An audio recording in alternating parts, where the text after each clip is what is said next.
যারা কখনই খাননি তারা একবার হলেও ট্রাই করে দেখবেন, অথবা যারা খেতে চান না তারা তো অবশ্যই মাস্ট।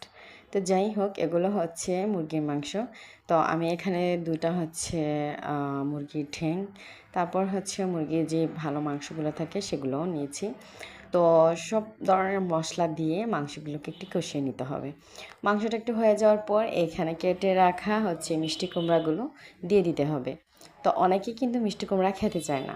তো কেটে রাখা মিষ্টি কুমড়াগুলোকে দিয়ে তারপর হচ্ছে এগুলোকে সুন্দর করে কষিয়ে নিতে হবে। আর তরকারি মজা হওয়ার আরও একটা টিপস আপনাদেরকে বলে দিই। সেটা হলো গিয়ে যে কোনো তরকারিই বলেন না কেন, মাছ বলেন অথবা মাংস বা সবজি, মাংস এবং সবজির ক্ষেত্রে সবচেয়ে বড় যে কথাটা সেটা হলো গিয়ে যত বেশি কষিয়ে নিতে পারেন। আর হ্যাঁ, এখানে কাঁচা লঙ্কা দিয়ে দিলাম কয়েকটা। তো কষিয়ে নিলে কি হয়, মানে মাংস, তারপর হচ্ছে সবজি, এগুলো একটু ভাজা ভাজা হয়। তরকারির স্বাদ কিন্তু দ্বিগুণ থেকে আরও বহুগুণ বেড়ে যায়। তো এই যে এখন আমি এগুলোকে মানে পরিমাণ মতো মশলা দিয়ে তারপর হচ্ছে এগুলোকে কষিয়ে নিলাম। আমার কষানো শেষ।